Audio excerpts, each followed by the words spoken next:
विद्यार्थी मित्रांनो नमस्कार. मी प्राध्यापक डॉक्टर निलेश लोंढे आणि आज आपण शब्दांच्या जाती यामध्ये केवल प्रयोगी अव्यय हा अव्यय अभ्यासत आहोत. आपल्याला माहीतच आहे की शब्दांच्या विकारी आणि अविकारी अशा दोन भागामध्ये वर्गीकरण केलं जातं. आपण जेवढे शब्द भाषेमध्ये वापरतो हे प्रत्यक्ष किंवा अप्रत्यक्षपणे या 8 गटामध्ये विभागले जातात. त्यामुळे हे 8 गट अतिशय महत्त्वाचे आहेत. यामध्ये आपण पाहिलं की 4 गट हे विकारी आहेत, म्हणजे ज्यांना लिंग, वचन, विभक्ती यांचे प्रत्यय लागतात आणि त्यांचे स्वरूप बदलते. यामध्ये नाम, सर्वनाम, विशेषण, क्रियापद यांचा समावेश होतो. याऐवजी दुसऱ्या ज्या 4 शब्द प्रकारांचा किंवा गटांचा आपण उल्लेख अविकारी म्हणून केला होता किंवा ज्यांच्या समोर आपण अव्यय हा शब्द लावतो ते आहेत क्रियाविशेषण अव्यय, शब्दयोगी अव्यय आणि उभयान्वयी अव्यय, केवल प्रयोगी अव्यय. तर आज आपण याच्यातला जो चौथा प्रकार आहे किंवा चौथा गट आहे शब्दांचा तो अभ्यासणार आहोत. तो आहे केवल प्रयोगी अव्यय. आता भाषेमध्ये हा असा एकुलता एक असा शब्द प्रकार आहे जो की अर्थदृष्ट्या वाक्यामध्ये फारसा सहभागी नसतो.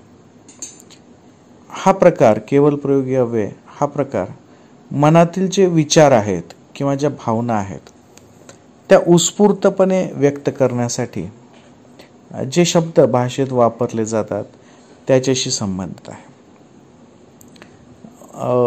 ज्याला आपण वाक्याची संरचना म्हणतो किंवा ज्याला प्रयोग म्हणतो किंवा ज्याला विभक्ती असं म्हणतो किंवा काळ दर्शविण्यासाठी जे काही शब्द लागतात किंवा शब्दांची जी एकमेकांसोबत जोडणी केलेली असते असल्या कोणत्याही वाक्याच्या संरचनेशी किंवा व्याकरणाशी या शब्द प्रकाराचा संबंध नसतो.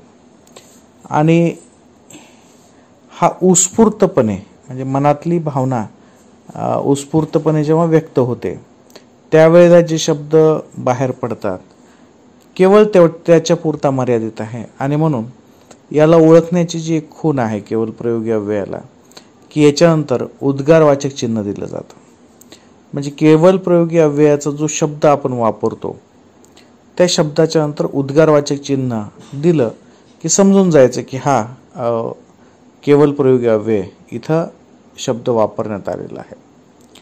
आता उदाहरणार्थ आपण असं पाहूयात की एखादं वाक्य आहे, शाब्बास अशीच प्रगती कर. आता यामध्ये शाब्बास हा जो शब्द आहे हा कौतुक करण्यासाठी वापरण्यात आलेला आहे. याच्यानंतर एक उद्गारवाचक चिन्ह देखील आहे. याचा अर्थ हा जो शाब्बास शब्द आहे हा या वाक्यातला केवल प्रयोगी अव्ययाचा प्रतिनिधित्व करणारं हा शब्द आहे. याच्यामध्ये मनातली जी कौतुक करायचं, एखाद्याला शाबासकी द्यायची, एखाद्याच्या पाठीवर हात देणं किंवा थाप देणं असा प्रकार याच्यामध्ये दिसून येतो. असंच एक उदाहरण दुसरं आहे. आपण सहज पण म्हणतो ओहो किती सुंदर चित्र आहे. आता आपण प्रत्यक्ष बोलत असताना ओहो असं म्हणणार नाहीत. एखादी चांगली गोष्ट पाहिल्यानंतर ओह असं सुद्धा म्हणू शकतो. तर हा जो आतमधून निघालेला आवाज आहे, उत्स्फूर्तपणे जो आवाज निघालेला आहे एखाद्या गोष्टीची स्तुती करण्यासाठी, एखाद्या गोष्टीला चांगलं म्हणण्यासाठी, हे जे आतमधून निघालेला शब्द आहे हा शब्द आपण केवल प्रयोगी अव्ययाचं उदाहरण म्हणून वापरू शकतो. याच्यामध्ये आपण पाहतोय की हा जो शब्द आहे केवल प्रयोगी अव्ययाचा हा अगदी पहिल्याच वाक्याच्या एकदम सुरुवातीलाच आलेला आहे. म्हणजे जी आपल्या मनातली जी भावना असते, आपल्या मनातली जे उत्स्फूर्तता असते, ही पहिल्या शब्दातून व्यक्त होते आणि त्यानंतर त्या शब्दामध्ये बाकीचं वाक्य जे असतं हे त्याचं रूपांतर असतं की नेमकं कशामुळं त्या भावनेचं रूपांतर शब्दात होतं. पण जी खरी भावना आहे ती खरी भावना या पहिल्या एकाच शब्दातून व्यक्त होत असते. तर त्यामुळंच आपण जेव्हा केवल प्रयोगी अव्ययाचा विचार करतो तेव्हा आपल्या लक्षात येतं की भावना प्रधानता, भावनेची उत्स्फूर्तता हा या प्रकारामधला महत्त्वाचा भाग आहे. या केवल प्रयोगी अव्ययाचे जे प्रकार आहेत हे सुद्धा अशाच भावनेशी संबंधित आहेत. तर आपल्या असं मानलं जातं की आपल्या 8 भावना किंवा 8 प्रकारचे जे भाव आहेत हे महत्त्वाचे आहेत. त्याच्यावरून काही त्यांना मूलभूत प्रमाण मानून केवल प्रयोगी अव्ययाचे काही प्रकार गृहीत धरले जातात. आता ह्याच्यातला जो पहिला प्रकार आहे तो आहे हर्षदर्शक केवल प्रयोगी अव्यय. हर्ष म्हणजे आनंद, आपल्या मनातला जो आनंद झालेला आहे, वा, आहा, ओहो, हे जे उदाहरणं आहेत ही हर्षदर्शक, ज्याच्यातून आपल्याला समोरच्याला हे दाखवायचं की मला या गोष्टीमुळे आनंद झालेला आहे. तर या प्रत्येक शब्दानंतर उद्गारवाचक चिन्ह हे वाक्यामध्ये येत असतं. व्यक्तीला जसा हर्ष होतो तसाच त्याला शोक देखील होतो. एखादी वाईट गोष्ट पाहिली, एखादी दयाभावनेतून एखादी गोष्ट आपल्या समोर आली तर लगेच आपल्या मनामध्ये एक शोकदर्शक भावना निर्माण होते. समजा आपण एखाद्या चांगल्या गोष्टीचं पतन झालं तर आपण लगेच म्हणतो अरे रे हे वाईट झालं. किंवा आपण असं म्हणतो एखादी स्त्री असेल तर ती अगाई म्हणेल, अगबाई म्हणेल. तर हे जे मनातून उत्स्फूर्तपणे आपण ती गोष्ट झाली ती चुकीची झाली किंवा त्याच्याबद्दल आपण शोक व्यक्त करतो, अशा पद्धतीनं हे शोकदर्शक केवल प्रयोगी अव्यय आपल्याला दिसून येतात. यानंतरचा प्रकार आहे आश्चर्यकारक केवल प्रयोगी अव्यय. एखादी गोष्ट अचानक पाहिली आपण, अचानक एखादा अनुभव आला, ज्या व्यक्तीला भेटायची आपल्याला खूप दिवसापासून इच्छा आहे तो व्यक्ती जर आपल्यासमोर अचानक आला तर आपण काय म्हणतो, अरेच्छा, बापरे. किंवा एखादा काही साप पाहिला तर आपण म्हणतो बापरे. किंवा एखादी लॉटरी लागली आपण म्हणतो बापरे. म्हणजे हा जो भाग आहे हा आश्चर्यकारक आहे आणि म्हणून आश्चर्यकारक केवल प्रयोगी अव्यय अतिशय महत्त्वाचं मानलं जातं. यानंतर एखाद्याची जेव्हा आपण प्रशंसा करतो, एखाद्याचं कौतुक करण्यासाठी आपण प्रशंसादर्शक केवल प्रयोगी अव्ययाचा वापर करत असतो. उदाहरणार्थ जर द्यायचं असेल तर आपण एखाद्याला म्हणतो वाह, छान, वाह वाह, शाब्बास. म्हणजे ही कौतुक करण्याचा प्रकार असतो, हे आपण प्रशंसा एखाद्याची करत असतो. तर हा एक प्रकार भाषेमध्ये वापरला जातो. यानंतर बऱ्याच वेळा आपल्याला एखादा प्रश्न विचारला जातो की आपल्याला ही गोष्ट मान्य आहे का. तर सामान्यतः आपण भाषेचा वापर करतो, हो नाही असं आपण उत्तर देतो. परंतु जेव्हा ही गोष्ट उत्स्फूर्तपणे व्यक्त होते, भावना त्यामध्ये अंतर्भूत होते, तेव्हा त्याला संमतीदर्शक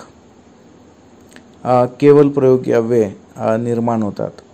उदाहरणार्थ आपल्याला एखाद्याला विचारलं की आपण जेवण करणार का, तर हां, ठीक, हे जे शब्द आहेत हे त्या प्रकारच्या वातावरणाशी संबंधित असतात. एखाद्याला संमती देणे, एखाद्यानं मांडलेला जो मुद्दा आहे त्याला होकार देणे, परंतु तो होकार कसा द्यायचा आहे, तो उत्स्फूर्तपणे द्यायचा आहे, भावनेच्या अतिरेकामध्ये द्यायचा आहे. तर याला आपण संमतीदर्शक केवल प्रयोगी अव्यय असे म्हणतो. बऱ्याच वेळा बोलत असताना काही विचार आपल्याला पटत नाहीत, काही भूमिका, काही मते किंवा चर्चा करत असताना काही लोकांनी सांगितलेल्या सूचना आपल्याला पटत नाहीत. अशा वेळी उत्स्फूर्तपणे त्या गोष्टीला विरोध करण्याचा प्रयत्न केला जातो. याला विरोधदर्शक केवल प्रयोगी अव्यय असे म्हणतात. आणि हे जे केवल प्रयोगी अव्यय आहेत हे विरोध दर्शवण्यासोबतच त्या व्यक्तीला नाकारण्याचं देखील काम करतात. उदाहरणार्थ छे, आपण नाही करणार, किंवा हॅट, मला नाही आवडलं ते. तर अशा पद्धतीचे हे जे आहेत छे, छट, छे छे, आता आपण सहज बोलतो मला नाही करायचं काम. तर हे जे आहे हे त्या मुख्य वाक्याचा काही भाग नाही आहे. वाक्याचा आणि याचा संरचनेच्या दृष्टीनं, लिंग वचन विभक्तीच्या दृष्टीनं काही संबंध नाही, परंतु ही एक भावना आहे आणि ही भावना उत्स्फूर्तपणे व्यक्त झालेली आहे. म्हणून याच्यानंतर एक उद्गारवाचक चिन्ह आपल्याला द्यावं लागतं. यातून आपण विरोध दर्शवतो. बऱ्याच वेळा आपल्याला पुढचं वाक्य बोलण्याची आवश्यकता पडत नाही. आपण छे छे केलं किंवा हट केलं किंवा केलं की आपल्या मनातला जो अर्थ आहे तो अर्थ समोरच्याला लक्षात येतो. विरोधदर्शक केवल प्रयोगी अव्यय हे अतिशय महत्त्वाचे मानले जातात. याचा भाषेमध्ये खूप वेळेस वापर केला जातो. यानंतर चा जो प्रकार आहे तो आहे तिरस्कार दर्शक केवल प्रयोगी अव्यय. तिरस्कार याच्या शब्दामध्येच न आवडणे हा भाग अंतर्भूत आहे. म्हणजे एखादी गोष्ट, एखादी चर्चा किंवा एखादा निर्णय जर आवडला नाही तर आपण त्याला विरोध करतो. परंतु विरोधपेक्षाही आपण तिरस्कार हा शब्द आणखीन त्याच्यामध्ये राग आहे, त्याच्यामध्ये नकार आहे आणि त्याच्यामध्ये विशेष म्हणजे त्या व्यक्तीला किंवा त्या निर्णयाला किंवा त्या चर्चेला एका वेगळ्या पद्धतीनं भावनातिरेकानं नाकारणं हा तो प्रकार तिथे दिसून येतो. उदाहरणार्थ थू हा शब्द आहे. आपण म्हणतो थू तुझ्या आयुष्याला किंवा थू तुझा निर्णय असा आला तर हा जो थू आहे हा थुंकण्यातला थू आहे, परंतु याचा भाषेतला जो वापर आहे तो केवल प्रयोगी अव्ययामध्ये केला जातो. अशाच पद्धतीने हट हा शब्द सुद्धा येतो. आपण विरोध करण्यासाठी हॅट म्हणतो. इथं आपण थोडासा उच्चारामध्ये स्वातंत्र्य घेतो, परंतु याला जेव्हा आपण तिरस्कार दर्शक उच्चार करतो तेव्हा तो शब्द सुद्धा तिथं येतो. हुड, फूस असे अनेक शब्द आहेत जे की तिरस्कार दर्शविण्यासाठी, त्या गोष्टीला नापसंती दर्शविण्यासाठी इथं वापरले जातात. यानंतरचा जो प्रकार आहे त्याला संबोधन दर्शक केवल प्रयोगी अव्यय असे म्हणतात. आता संबोधन दर्शक केवल प्रयोगी अव्ययामध्ये शब्दशाच त्याने जो प्रकार आहे तो आपण लक्षात घेतला पाहिजे की संबोधन म्हणजे एखाद्याला आवाज देणे. एखादा व्यक्ती असेल, एखादा मित्र असेल, रस्त्याने जाणारा एखादी स्त्री असेल, तिला आवाज देताना आपण काय म्हणतो?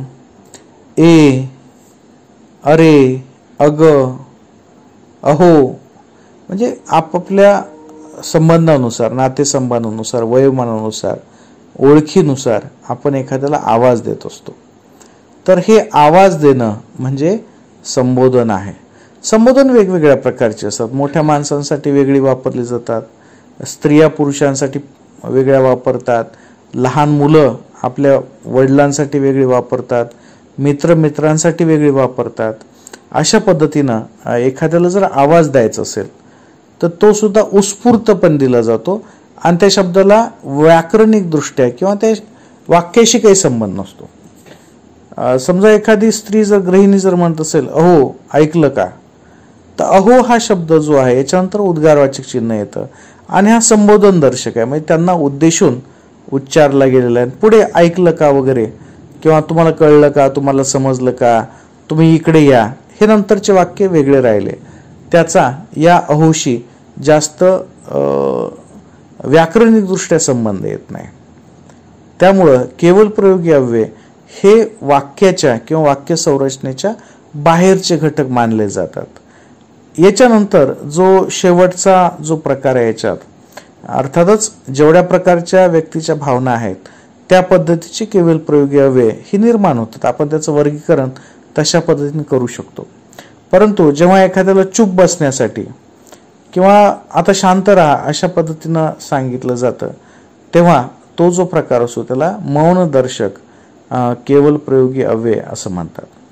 मौनदर्शक याच्या शब्दामध्येच मौन राहण्यासंबंधी केलेली सूचना आपल्याला इथे समजून घ्यावी लागते. त्यामुळे या शब्दामध्ये सुद्धा, या केवल प्रयोगी अव्ययामध्ये सुद्धा जे शब्द आहेत ते आहे चूप, चिप, गप. म्हणजे एखाद्याला चूप करणं, एखाद्याला आवाज करू न देणं, हा जो प्रकार आहे तो इथं दिसून येतो. तर अशा प्रकारे हे जे केवल प्रयोगी अव्यय आहेत हे उत्स्फूर्तपणे भाषेमध्ये व्यक्त केले जातात. हे शक्यतो वाक्याच्या सुरुवातीला येतात. याची जो मात्रा कालावधी जर आपण पाहिला तर सुरुवातीलाच आपल्या शरीरातली खूप ताकद किंवा आपली हवा, उच्चारली जाणारी हवा ही सुरुवातीलाच खर्च केली जाते. त्याच्यामुळं याचा जो स्वर असतो, पहिला जो शब्द असतो, जो उद्गारवाचक शब्द चिन्हाच्या अगोदर येतो, ज्याला आपण केवल प्रयोगी अव्ययाचा शब्द म्हणतो, तो खूप जोरात उच्चारला जातो, उत्स्फूर्तपणे उच्चारला जातो. आणि नंतर त्याच्यानंतरचे जे शब्द असतात ते उतरत्या क्रमानं उच्चारले जातात. बऱ्याच वेळेस हा जो क्रम आहे हा थोडासा बदलू शकतो, परंतु जो मुख्य शब्द आहे तो शब्द उच्चारण्यासाठी खूप मोठी ताकद, खूप मोठी ऊर्जा खर्च केली जाते. ही या केवल प्रयोगी अव्ययाची एक महत्त्वाचं वैशिष्ट्य आपल्याला मानावं लागेल. शब्दांच्या जातीपैकी ही शेवटचा गट आहे. शब्दांचा हा एक शेवटचा प्रकार आहे की ज्याला व्याकरणिक दृष्ट्या कोणतेही प्रत्यय, उपसर्ग वगैरे लागत नाहीत आणि या प्रकाराचा संबंध हा सरळ मानवी भावनेशी, मानवी अभिव्यक्तीच्या उत्स्फूर्ततेशी असतो. तर अशा प्रकारे आपण आज केवल प्रयोगी अव्यय हा घटक आपण पाहिलेला आहे. मला वाटतं की बऱ्याचशा गोष्टी आपल्याला समजल्या असतील. हा जो व्हिडिओ आहे, या व्हिडिओच्या खाली एक लिंक मी दिलेली आहे. त्या लिंकमध्ये या प्रयोगाशी संबंधित, या अव्ययाशी संबंधित काही प्रश्न आहेत गुगल फॉर्मच्या स्वरूपात, ते आपण सोडू शकता. तर इथं आपण थांबूयात.